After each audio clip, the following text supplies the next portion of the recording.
بسم اللہ الرحمن الرحیم نحمدہ ونصلی علی رسولہ الکریم وبعد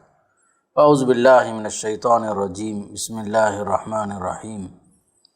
تلک حدود اللہ ومن یطع اللہ ورسولہ یدخلہ جنات تجری من تحتها الانہار خالدین فیہا وذلک الفوز العظیم ومن یعص اللہ ورسولہ ویتعد حدودہ یدخلہ نارا خالدا فیہا ولہ عذاب مہین۔ قال النبی صلی اللہ علیہ وسلم تعلموا الفرائض وعلموها الناس فإنه نصف العلم وهو ينسى وهو أول ما ينزع من أمتي۔ رواہ ابن حبان و ابن ماجہ۔ محترم حضرات و خواتین، السلام علیکم ورحمۃ اللہ وبرکاتہ۔ وراثت سے متعلق جہاں بہت ساری باتیں جاننے کی ہیں، ان میں سے ارکان وراثت یا اسباب وراثت، وراثت کے شرائط اور رکاوٹیں کیا کیا ہیں، یہ بھی جاننا ضروری ہے۔ تو سب سے پہلی بات، قرآن مجید کی ایک آیت جو آپ کے سامنے پڑھی گئی، اس میں اللہ تعالیٰ نے ارشاد فرمایا ہے تلک حدود اللہ، یہ اللہ کی حدیں ہیں۔ جو شخص اللہ اس کے رسول کی اطاعت کرے گا، اللہ تعالیٰ اسے ایسے باغات میں داخل کرے گا جن کے نیچے نہریں جاری ہیں، وہ ان میں ہمیشہ رہیں گے اور یہ بہت بڑی کامیابی ہے۔ اور جو اللہ اس کے رسول کی نافرمانی کرے گا اور اس کے حدود سے آگے نکل جائے گا، اللہ تعالیٰ اسے دوزخ میں داخل کرے گا جس میں وہ ہمیشہ رہے گا اور اس کے لیے رسوا کن عذاب ہوگا۔ فرمایا احکام میراث کی تفصیل کے بعد قرآن مجید کی یہ مذکورہ آیت وعدوں اور وعیدوں پر مشتمل ہے، یعنی جو شخص اس قانون وراثت کو توڑے گا، عورتوں کو وراثت سے محروم کرے گا، یا صرف بعض بچوں کو مستحق وراثت قرار دے گا، یا عورتوں کو محروم کرے گا، یا عورت کو مرد کے برابر کا حصہ دینا چاہے گا وراثت کے طور پر، یا جائیداد سے کسی کو سرے سے محروم ہی کرنا چاہے گا، ایسے تمام لوگوں کے لیے اس آیت کے اندر وعیدیں بھی بیان کی گئی ہیں۔ اور ایک طرف بطور فضیلت یہ فرمایا جو لوگ ان شرائط پر عمل کریں گے، ان احکامات پر عمل کریں گے، اللہ اس کے رسول کی اطاعت کریں گے، تو یقیناً وہ لوگ جنت میں داخل ہوں گے۔ تو خاص کر کے مالی معاملات بہت اہم ہیں۔ مالی معاملات میں لوگوں کے حقوق ادا کرنا، لوگوں کے حق تسلیم کرنا، شریعت کے مطابق مال تقسیم کرنا، وراثت تقسیم کرنا، خصوصاً اللہ اس کے رسول کی اطاعت میں شامل ہے۔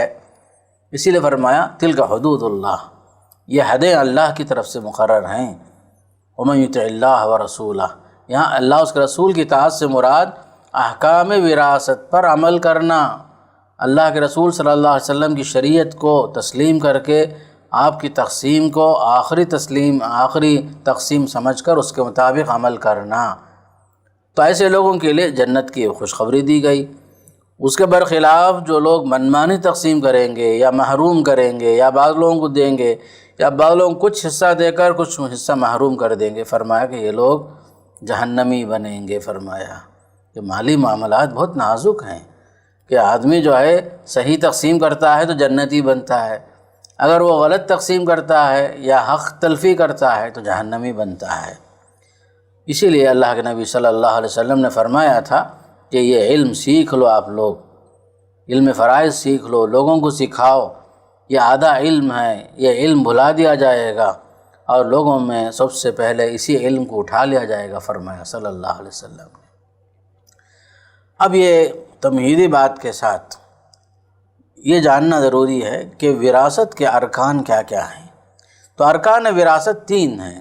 ایک ہے مورث یعنی وارث بنانے والا، دوسرا ہے وارث بننے والا، تیسرا جو ہے مال موروث ہے۔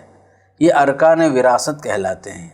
مال موروث بھی ہے، وارث بھی ہے اور مورث بھی ہے۔ مورث کے معنی جو وارث بناتا ہے، جس کی وفات ہوئی اور مال چھوڑ کے مرا ہے،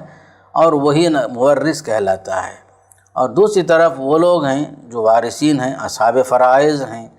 یا عصبات میں سے ہیں۔ تو تو مال موروث کے حقدار ہوتے ہیں۔ تو تیسری چیز ہے مال وراثت، مال موروث کہتے ہیں۔ پھر اس کے بعد اسباب وراثت بھی تین ہیں، ارکان وراثت بھی تین، اسباب وراثت بھی تین، شرائط وراثت بھی تین۔ تو سب سے پہلے اسباب وراثت میں ایک پہلی چیز ہے نسب، دوسری چیز ہے نکاح، تیسری چیز ہے ولا۔ پھر ہر ایک کی وضاحت آپ کے سامنے پیش خدمت ہے۔ نسب جو ہے قرابت داری، رشتہ داری، کہ آدمی وراثت کا جو حقدار بنتا ہے نسب نامے کی وجہ سے، نسب کی وجہ سے، رشتہ داری کی وجہ سے، قرابت داری کی وجہ سے، کہ خاص طور پر آپ جس کے وارث بنے ہیں ان میں اور آپ میں کیا رشتہ ہے یہ دیکھیں گے۔ تو سب سے پہلی چیز نسب کا معاملہ ہے کہ ہم مثال کے طور پر باپ کے وارث بنے، وہ ہمارا باپ تھا، وہ مورث ہے اور ہم وارث ہیں، یا ہم جس کے وارث بنے ہیں وہ ہماری بہن ہے یا ہمارا بیٹا ہے یا پوتا ہے۔ اس طرح کے جو وراثت کے لیے جو خاندانی قرابت داری ہے، رشتہ داریاں ہیں، ایک اہم سبب بنتے ہیں۔ تو سب سے پہلے نسب نامے میں دو آدمی کے درمیان جو رشتے قائم ہوتے ہیں وہ رشتہ نکاح کی وجہ سے قائم ہوتا ہے۔ تو سب سے پہلے نسب ہے قرابت داری، دوسرا سبب ہے نکاح۔ نکاح کا مطلب صحیح معنی میں جن کا نکاح ہوا تھا، شرعی نکاح ہوا تھا، تو ایسی صورت میں اس نکاح کی وجہ سے رشتہ داری قائم ہوئی اور وراثت کے حقدار ہوئے۔ تو خصوصاً نکاح کا مطلب یہ ہوتا ہے کہ نکاح صحیح مراد ہے، شرعی نکاح ہے۔ شرعی نکاح سے مراد خصوصاً اسلامی نقطہ نظر سے ولی کے موجودگی میں، ولی کی مرضی کے ساتھ، مہر کی تعیین کے ساتھ، دو گواہوں کی روشنی میں جو نکاح ہوتا ہے وہ نکاح صحیح ہوتا ہے۔ لا نکاح الا بولی و شاہد عدل، جو فرمایا اللہ کے نبی صلی اللہ علیہ وسلم نے، لا نکاح الا بولی و شاہد عدل۔ تو نکاح جو ہے خاص کر کے ولی کی موجودگی میں، ولی کی مرضی کے ساتھ اور مہر کے ساتھ اور دو گواہوں کے ساتھ، دو عدل پسند، دو انصاف پسند گواہوں کی گواہی کے ساتھ جو رشتہ قائم ہوتا ہے وہ عقد صحیح ہے، وہ نکاح صحیح ہوتا ہے۔ اور وہ جو نکاح ہوتے ہیں جس میں باپ کی مرضی شامل نہیں ہے یا ولی کی غیر موجودگی میں نکاح ہو جاتا ہے، کہیں لڑکی جو ہے کسی کے ساتھ فرار کا راستہ اپنا لیتی ہے، بھاگ جاتی ہے، باہر جا کر کے نکاح کر لیتے ہیں، رشتے قائم کر لیتے ہیں، پھر اس کے بعد ماں باپ کی خواہش اور ان کی رضامندی کا اعتبار بھی نہیں کرتے لوگ، تو ایسے عام طور پر یہ نکاح جو نکاح صحیح نہیں کہلاتے۔ ماں باپ کی مرضی کے ساتھ، ماں باپ کی خواہش کی، ماں باپ کی مرضی اور ان کے خواہشات کے مطابق صحیح طور پر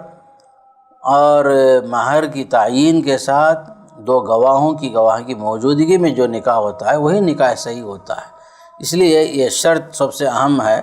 کہ عقد صحیح ہو یا نکاح صحیح قائم ہوا ہو، ایک اہم سبب ہوتا ہے۔ تیسرا معاملہ ہے ولا کا۔ ولا کا مطلب یہ ہوتا ہے اس زمانے میں انسان کو انسان خریدتا تھا، بیچتا تھا، کوئی آزاد ہوتا، کوئی غلام ہوتا تھا، تو جو انسان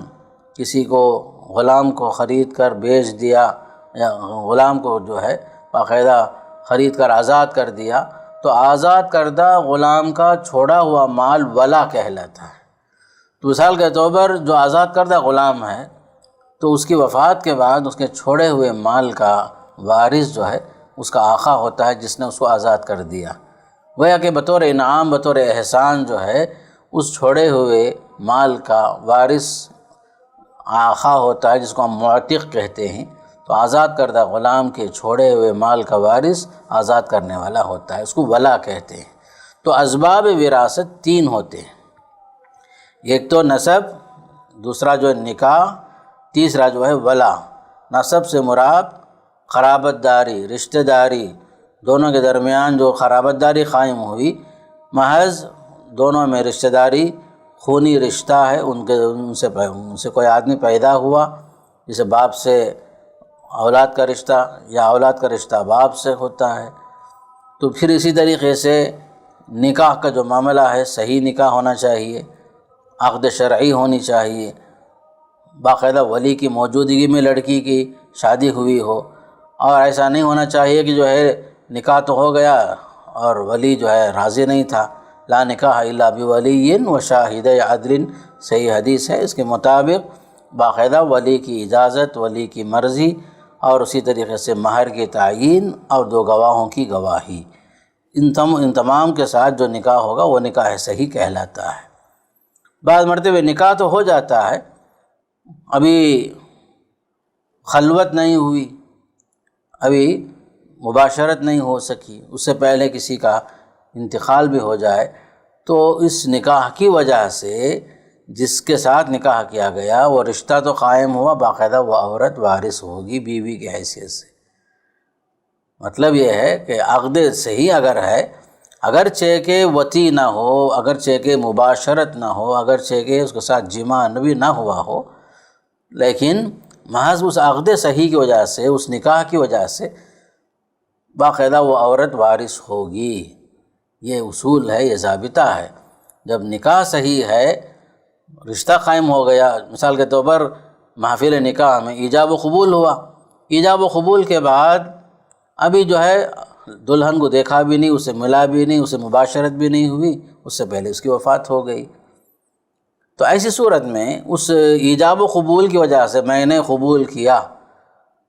یہ جو جملہ ہے میں نے قبول کیا، اس کو ہم قبول کہتے ہیں۔ کیا آپ نے قبول کیا، جو سوال ہوتا ہے اس کو ایجاب کہتے ہیں۔ ایجاب و قبول کے بعد جب کسی کی وفات ہو جائے تو رشتہ قائم ہو گیا، تو اس رشتے کی وجہ سے شوہر بیوی کا، بیوی جو ہے شوہر کے وارث یقیناً ہو جاتے ہیں۔ پھر اسی طریقے سے نکاح قائم ہے، جب تک نکاح قائم ہے اس وقت تک وہ رشتہ قائم ہے، اور باقاعدہ جو ہے آپس میں وارث ہوں گے ایک دوسرے کے۔ مثال کے طور پر چاہے طلاق بھی واقع ہو جائے یا خلا بھی ہو جائے، تو طلاق کے اندر عدتیں ہوتی ہیں۔ دوسری طلاق ہوئی، ابھی جو ہے عدت ختم ہونے سے پہلے ہی شوہر کا انتقال ہو گیا، تو اس شوہر کے چھوڑے ہوئے مال میں یہ مطلقہ جو طلاق رجعی کی صورت میں تھی، مطلقہ رجعیہ ہم جسے کہتے ہیں، وہ وارث ہوگی، کیونکہ ابھی نکاح ختم نہیں ہوا۔ جب تک عدت ختم نہیں ہو جاتی اس وقت تک وہ نکاح باقی رہتا ہے۔ ابھی تیسری طلاق سے پہلے دوسری طلاق میں، ابھی طلاق رجعی کی صورت میں عدت طلاق باقی ہے، ابھی عدت طلاق 3 مہینہ یا 3 حیض یا 3 طہر جو ختم نہیں ہوئے، اس سے پہلے شوہر کا انتقال ہو جائے تو یقیناً بیوی وہ بیوی ہی ہے، مطلقہ اگرچہ کہ ہے پھر بھی وہ بیوی ہے، اس کو یقیناً حق ملے گا۔ یا اسی طریقے سے عورت نے خلا لے لیا، اب خلا کی عدت بھی محدثین کے مطابق 1 مہینہ ہے، فقہا کے اس حساب سے 3 طہر 3 حیض ہے، 3 طہر یا 3 حیض ہے۔ اس عدت کے دوران کسی کی وفات ہو جائے، شوہر کی وفات ہو جائے یا بیوی کی وفات ہو جائے، تو جب تک عدت ختم نہ ہو اس وقت تک وہ رشتہ بھی باقی رہتا ہے۔ تو جس کی وفات ہوئی اس کے وارثین میں وہ عورت بھی وارث ہوگی، یا اگر یا عورت کی وفات ہوئی تو اس کا شوہر وارث ہوگا، اس لیے کہ جب تک عدت ختم نہ ہو وہ رشتہ نکاح باقی رہتا ہے۔ تو یہ اہم بات ہے، خصوصاً طلاق کے دوران، عدت کے دوران، طلاق کے بعد عدت کے دوران کسی کی وفات ہو جائے، عدت ختم ہونے سے پہلے کوئی مر جائے تو آپس میں ایک دوسرے کے وارث ہوں گے۔ اگر عدت پار ہو گئی ہے، عدت ختم ہو چکی ہے، تب جو وارث نہیں ہوتے۔ اور ایک بات خصوصاً آج کے زمانے میں، چونکہ غلام اور آقا کا معاملہ نہیں ہے ہندوستان میں، وہ عرب کے دور میں اس کا سلسلہ تھا، کیونکہ اس کی تفصیلات میں بھی جانے کی ضرورت نہیں ہے۔ تو یہ 2 باتیں خاص کر اسباب وراثت میں نسب اور نکاح کے متعلق یہ کچھ باریکیاں تھیں جو جاننا ضروری ہے۔ پھر اس کے بعد ایک موضوع ہے اسی سے متعلق، جو وراثت کے شرائط میں 3 اہم شرطیں ہیں۔ یہ ایک اہم شرط یہ ہے کہ مورث کی موت یقینی طور پر ثابت ہو جائے، یعنی جس کے ہم وارث بن رہے ہیں وہ مورث جو ہے یقینی طور پر اس کی وفات ہو چکی ہو، جیسے بالمشاہدہ سب نے دیکھا اس کی وفات ہو گئی،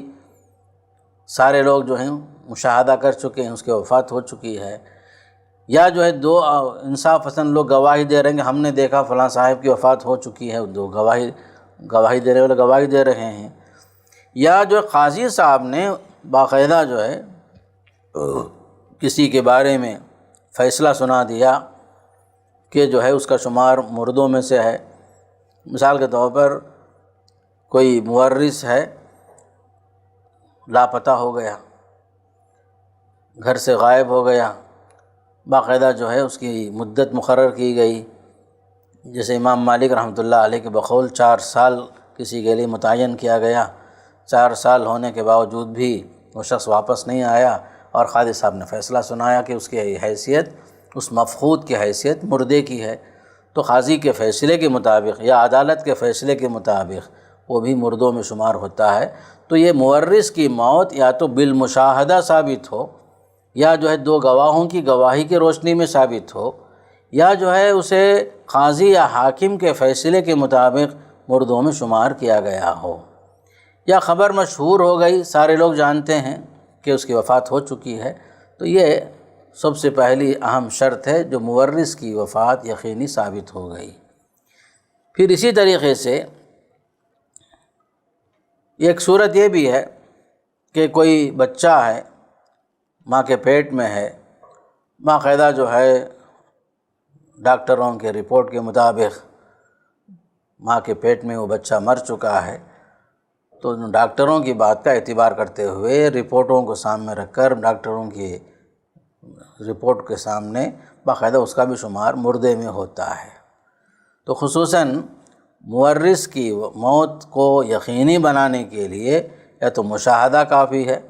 یا 2 گواہ کافی ہیں، یا جو ہے مشہور خبریں ہیں، یا قاضی کا فیصلہ بھی ہوتا ہے، یا بعض مرتبہ ڈاکٹروں کے فیصلے ہوتے ہیں کہ فلاں شخص کوما میں تھا اور اس کا کوما جو ہے بہت طویل ہے، اس کا شمار وینٹیلیٹر میں رکھنے کی وجہ سے اس کا شمار زندوں میں نہیں ہے، جب بھی وینٹیلیٹر ہٹا دیں گے وہ مردوں میں شمار ہوگا، ڈاکٹروں نے بتایا، تو ایسی صورت میں اس کو بھی ہم مردہ شمار کریں گے۔ تو یہ تمام یقینی خبریں ہوں گی جس کے مطابق مورث کی موت کو ہم یقین میں بدل سکتے ہیں۔ دوسری اہم شرط اس میں وارث کی زندگی یقینی ثابت ہو کہ وارث زندہ ہے، یقینی طور پر زندہ ہے، جس وقت مورث کی وفات ہوئی اس وقت وارث کا زندہ ہونا یقینی ہو، بالمشاہدہ لوگوں نے دیکھا کہ وارث زندہ تھا، یا 2 گواہوں نے گواہی دی، یا خبر مشہور ہے کہ مورث کی وفات کے ٹائم میں وارث ہمارا زندہ تھا۔ تو یہ تمام شکلیں ہیں جو وارث کی حیات کو یقینی بناتی ہیں۔ تو یا اسی طرح عورت حاملہ تھی، ابھی ولادت تو نہیں ہوئی، باقاعدہ جو ہے رپورٹ کے مطابق ماں کے پیٹ میں جو جنین ہے اس کی زندگی کو ڈاکٹروں نے اسکین رپورٹ کے مطابق بتایا کہ وہ زندہ ہے اور اس کی ولادت اب یا تب ہونے والی ہے یا چند مہینوں میں ہونے والی ہے، تو وہ بھی یقیناً وارث میں شمار ہوگا اگرچہ کہ وہ ماں کے پیٹ میں ہے۔ تو اس طرح خاص طور پر جس طرح مورث کی موت یقینی ثابت ہو جائے اسی طرح وارث کی زندگی بھی یقینی طور پر ثابت ہونا چاہیے کہ وارث زندہ ہو، خصوصاً مورث کی وفات کے موقع پر۔ مورث جیسے ہم نے کہا کہ جو وارث بنانے والا ہے اس کو مورث کہتے ہیں، جو وراثت پانے والا ہے وہ وارث کہلاتا ہے۔ تیسری چیز ہے یعنی تیسری شرط ہے وراثت کے اندر کہ خصوصاً مال موروث کا علم، مال موروث کا علم جو ہے یقینی طور پر ہونا چاہیے، کہ خصوصاً اسباب وراثت میں کہ جو مال تقسیم ہونے والا ہے اس کے بارے میں معلومات ہوں کہ وہ چیز کس شکل میں ہے، منقولہ جائیداد ہے، غیر منقولہ جائیداد ہے، یا اسی طرح وارث اور مورث کے درمیان کا رشتہ کیا ہے یہ بھی یقینی طور پر ثابت ہو، اور اسی طرح رشتہ داری کی حیثیت کیا ہے، رشتے میں وارث اور مورث کے درمیان کس طرح کا رشتہ قائم ہے، یہ تمام باتیں تفصیل کے ساتھ ثابت ہونا چاہیے۔ پہلی بات، وارث بنانے والا اس کی وفات یقینی طور پر ثابت ہو۔ دوسری شرط، وارث کی زندگی متحقق ہو، یقینی طور پر ثابت ہو۔ اور تیسری بات، مال موروث کے بارے میں تفصیلی معلومات یقیناً ہونا چاہیے۔ یہ تین باتیں وراثت کے شرائط میں شمار ہوتی ہیں کہ وراثت کے لیے تین شرطیں ہیں، ایک مورث کی موت کو یقینی ثابت کرنا، یا وارث کی حیات کو یقینی ثابت کرنا، یا مال موروث کے بارے میں تفصیلی بات جاننا ضروری ہے کہ مال موروث کے بارے میں یقینی علم ہونا چاہیے۔ مال ہے تو کہاں ہے، کس شکل میں ہے، جائیداد کی شکل میں یا جو ہے نقد کی شکل میں، یا کسی کے پاس امانت کی شکل میں، یا رہن کی شکل میں، یہ باتیں جاننا ضروری ہے، خاص کر اسباب شرائط میں سے۔ اور چوتھی چیز خاص کر کے اس مجلس میں ہم نے تین باتیں جان لی ہیں، ایک ہے وراثت کے ارکان، نمبر دو وراثت کے اسباب، اور تیسری چیز وراثت کے شرائط، اور آخری چیز جو خاص کر آج کی اس نشست میں ہم آپ کو بتانا چاہتے ہیں کہ وراثت میں رکاوٹ بننے والی چیزیں بھی ہوتی ہیں۔ وراثت میں رکاوٹ بننے والی چیزیں، مثال کے طور پر غلامی جو رکاوٹ ہے۔ غلام جو ہے نہ وارث ہوتا ہے، نہ وارث بناتا ہے کسی کو۔ رقیق کہتے ہیں غلام کو، لا یرث ولا یورث ولا یحجب، نہ خود وارث بنتا ہے، نہ کسی کو وارث بناتا ہے، نہ وہ کسی کو محروم کرتا ہے۔ تو غلامی ایک اہم رکاوٹ ہے، اس لیے کہ غلام اپنی کسی چیز کا مالک ہی نہیں ہوتا، جو کچھ بھی وہ محنت کرتا ہے، جماتا ہے، کماتا ہے، جو بھی ہے وہ اپنے آقا کے لیے ہوتا ہے۔ اسی لیے وراثت کے رکاوٹوں میں سے اہم رکاوٹ غلامی ہے۔ اور دوسری چیز جو رکاوٹوں میں سے جو مشہور ہے، قتل، جیسا کہ حدیث میں مشہور ہے، اللہ کے نبی صلی اللہ علیہ وسلم سے فرمایا گیا، لیس للقاتل من المیراث شیء، رواہ النسائی بسند صحیح، کہ قاتل کے لیے میراث میں سے، وراثت میں سے کوئی چیز بھی نہیں ہے، یعنی قاتل جو ہے وارث نہیں ہوگا، محروم ہوگا۔ فرمایا اللہ کے نبی صلی اللہ علیہ وسلم نے کہ قاتل وراثت سے کوئی مال نہیں پا سکتا، کہ عام طور پر بعض مرتبہ انسان مال کا حریص ہوتا ہے، دولت کا حریص ہوتا ہے، اپنے مورث کو قتل کر کے مال حاصل کرنا چاہتا ہے، مال کی وجہ سے آدمی اندھا ہو جاتا ہے، مال کی محبت اور ہوس کی وجہ سے انسان ایک دوسرے کو قتل کرنے میں بھی پیچھے نہیں ہٹتا۔ اسی لیے شریعت نے ایک اہم رکاوٹ قائم کر دی کہ وراثت کے باب میں خصوصاً قاتل اگر ہے وارث تو وہ محروم ہوگا، کوئی چیز وراثت میں نہیں پائے گا، تاکہ لوگ جو ہیں ایسی گھناؤنی حرکت نہ کریں، ایسا جرم میں مبتلا نہ ہوں۔ تو قاتل کو وراثت سے محروم کیا گیا ہے، اس لیے کہ اسلامی اصول یہ ہے کہ وارث اپنے مورث کو پوری زندگی اس نے سلوک کرتے ہوئے اس کا دیکھ بھال کرے، خدمت کرے۔ مثال کے طور پر اولاد ہیں، ماں باپ کی خدمت کریں، اطاعت کریں، آخر تک ان کو کوئی تکلیف نہ پہنچائیں۔ ولا تقل لهما اف ولا تنهرهما، فرمایا کہ تم جو ہے ان کو اف تک نہ کہو، ان کو جھڑکی نہ دو، بلکہ اور ایک ہے اس سے پہلے فرمایا اما یبلغن عندک الکبر احدهما او کلاهما فلا تقل لهما اف ولا تنهرهما، کہ اگر بڑھاپے کی عمر میں ماں باپ میں سے دونوں کے دونوں یا ایک بھی اگر پہنچ جائیں تم ان کو اف تک نہ کہو، فرمایا۔ تو خصوصاً اسلامی اصول یہ ہے کہ مال کی خاطر آپ ماں باپ کے قتل کے پیچھے نہ پڑ جائیں، یا بھائی بہن کے قتل کے پیچھے وارث کو جو ہے اس میں ملوث نہیں ہونا چاہیے، اس لیے کہ انسان جو ہے مال کی محبت کی وجہ سے اندھا ہو جاتا ہے، اسی لیے محروم رکھا گیا تاکہ کوئی بھی وارث قتل جیسے حرکت میں ہرگز ملوث نہ ہو۔ تیسری اہم رکاوٹ ہے دین کا اختلاف دین۔ اختلاف دین کا مطلب ہوتا ہے کہ اسلام دونوں کا مشترکہ مذہب ہونا چاہیے۔ مثال کے طور پر وارث جو اسلام مسلمان ہے اور مورث اگر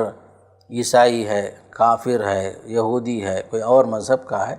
تو اختلاف مذہب کی وجہ سے، اختلاف دین کی وجہ سے وراثت میں اہم رکاوٹ ہو جاتی ہے۔ اسی لیے شریعت مطہرہ نے کہا لا یرث المسلم الکافر ولا الکافر المسلم، کہ مسلمان کافر کا وارث نہیں ہوگا، کافر مسلمان کا وارث نہیں ہوگا۔ بخاری مسلم کی حدیث ہے یہ، بلکہ اور ایک حدیث میں فرمایا لا یتوارث اہل ملتین، دو مختلف مذہب کے ماننے والے آپس میں ایک دوسرے کے وارث نہیں ہوں گے۔ تو دین ایک ہونا چاہیے، خاص کر مسلمان ہونا چاہیے فرمایا۔ اختلاف مذہب اہم رکاوٹ ہے فرمایا۔ جب دونوں کا مذہب ایک ہے تب جو ہے دونوں آپس میں ایک دوسرے کے وارث ہوں گے۔ تو اسلام نے یہ 3 اہم رکاوٹیں قائم کر دی ہیں وراثت میں، خاص کر کہیں آدمی جو ہے کسی کو قتل نہ کر بیٹھے، یا کہیں کوئی غلام نہ ہو، قاتل اور یعنی وارث اور مورث میں سے کوئی غلام نہ ہو۔ تیسری چیز مذہب کا اختلاف قائم نہ ہو۔ تو یہاں ایک بات ہمیشہ یاد رکھنے کی ہے کہ عام طور پر کچھ لوگ اہل کتاب سے شادی کر لیتے ہیں، لو میرج عام طور پر ہوتا ہے، لوگ جو ہیں کسی عیسائی لڑکی سے شادی کر لیتے ہیں یا یہودی عورت سے شادی کر لیتے ہیں۔ اگرچہ کہ یہ نکاح جائز تو ہے، لیکن اس نکاح کی وجہ سے جب معاملہ جو ہے وراثت کا آئے گا تو اس وقت یہ جو ہے وراثت میں اہم رکاوٹ ہے، یہودیت اور نصرانیت یا کفر، یہ سب رکاوٹ ہے۔ تو اس لیے خاص طور پر یاد رکھنے کی ضرورت ہے کہ وراثت کے معاملے میں اختلاف مذہب ایک اہم رکاوٹ ہے۔ ہو سکتا ہے کہ آپ نے جو نکاح کیا وہ نکاح صحیح ہو کسی مسیحیہ سے، یہودیہ سے، لیکن وراثت کے باب میں خصوصاً اختلاف مذہب کی وجہ سے آپ نہ شرعاً ان کے وارث ہوں گے اور نہ ہی وہ آپ کے شرعی وارث ہوں گی، ایک چیز۔ اور اسی میں سے خاص طور پر ایک بات کا اضافہ یہ بھی کرنا چاہتا ہوں کہ بعض مرتبہ ماں باپ جو ہے کسی کو محروم کرنے کے لیے ایک جملہ استعمال کرتے ہیں، آخ کرنا۔ کسی سے ناراض ہو گئے، کسی لڑکے سے، کسی لڑکی سے، ان کے کسی غلط حرکت کی وجہ سے ناراض ہو جاتے ہیں تو ایک جملہ استعمال کرتے ہیں، میں نے آخ کر دیا، گویا کہ وراثت سے محروم کر دیا۔ تو شرعی طور پر یہ آخ کا کوئی نظام اسلامی نظام میں شامل نہیں ہے۔ آخ جو کرنا کسی کو جائز نہیں ہے، کیونکہ آپ کسی وارث کو محروم کر دیں، وراثت سے محروم کریں، یہ کوئی حق نہیں ہے آپ کا۔ اگر کوئی نافرمان ہے اس کی نافرمانی کی سزا اللہ کے پاس ضرور ملے گی۔ اگر آپ حق پر ہیں اور وہ باطل پر ہے، اس نے ظلم کیا، آپ کے ساتھ ناروا سلوک کیا، تو اس کی وجہ سے یقیناً اللہ کے پاس اس کی سزا ہوگی۔ لیکن دنیوی معاملات میں، حقوق کے معاملے میں آپ کو کسی حق سے محروم کرنے کی اجازت نہیں ہے، اس لیے کہ یہ حق اللہ نے تسلیم کر لیا، اللہ نے تقسیم کر دیا۔ یا اور بات ہے کہ نافرمانی کی وجہ سے آپ نے اس کو محروم کر دیا، بلکہ بعض مرتبہ آدمی یہاں تک کہہ دیتا ہے اپنے اولاد کو، میں نے فلاں کو آخ کر دیا، میرے جنازے میں شریک نہ ہو، میری صورت دیکھنے نہ آئے وہ شخص۔ یہ سب جائز نہیں ہے، جہالت ہے۔ آپ اپنے اولاد کے سلسلے میں ایسی بات ہرگز نہ کہیں۔ اپنے بچوں کو صحیح تربیت، اسلامی تربیت سے مالا مال کریں اور خصوصاً ان کے حق میں دعا بھی کرتے رہیں، یہ آپ کو کرنا چاہیے۔ لیکن وراثت سے محروم کرنے، حق سے محروم کرنے اور اس طرح کے جملہ کہنا اور رشتہ کاٹ لینا، حق یوقو کے معنی کاٹنا، رشتوں کو کاٹ کر کسی کو حق سے محروم کرنے کے لیے اس طرح کے فیصلے کرنا جائز نہیں ہے۔ خصوصاً یہ چند خاص باتیں ہیں۔ پھر اسی طریقے سے ایک بات اسی سلسلے میں ہے کہ بعض مرتبہ جو وارث نہیں ہے ہم اس کو وارث بنا لیتے ہیں۔ مثال کے طور پر متبنہ ہے، جس کو ہم نے بیٹا بنا لیا ہے، بعض مرتبہ لوگ جو ہیں متبنہ کو حقیقی وارث کی طرح اس کو وارث بنا دیتے ہیں، یہ بھی چیز جائز نہیں ہے۔ متبنہ شریعت کی نظر میں وارث نہیں ہوتا، وہ حقیقی بیٹا نہیں ہوتا، بلکہ اس کو اس کے باپ کے نام سے پکارنے کا حکم دیا گیا، اور اس لڑکے کو کہا گیا کہ وہ اپنے باپ کی طرف منسوب ہو، کسی غیر باپ کی طرف منسوب ہونا گویا کہ اپنے آپ کو جہنمی بنانے کے برابر ہے۔ فرمایا صلی اللہ علیہ وسلم نے، من انتسب الی غیر ابیہ فالجنۃ علیہ حرام، جو اپنے باپ کو چھوڑ کر کسی اور کی طرف منسوب ہو، جنت اس کے لیے حرام ہو جاتی ہے، او کما قال صلی اللہ علیہ وسلم۔ تو وراثت میں اسے حق دینا یہ جائز نہیں ہے۔ ہاں زیادہ سے زیادہ ایک صورت یہ ہو سکتی ہے کہ آپ اس کو زیادہ سے زیادہ ایک ثلث کے اندر وصیت کر سکتے ہیں بس۔ بعض جگہ میں ایسا ہوتا ہے کہ متبنہ کو پوری طریقے سے خوب عطا کرنے کے ساتھ، اس کو وارث بنانے کے ساتھ حقیقی بھائیوں کو محروم کیا جاتا، حقیقی بہنوں کو محروم کیا جاتا، یہ شرعاً جائز نہیں ہے۔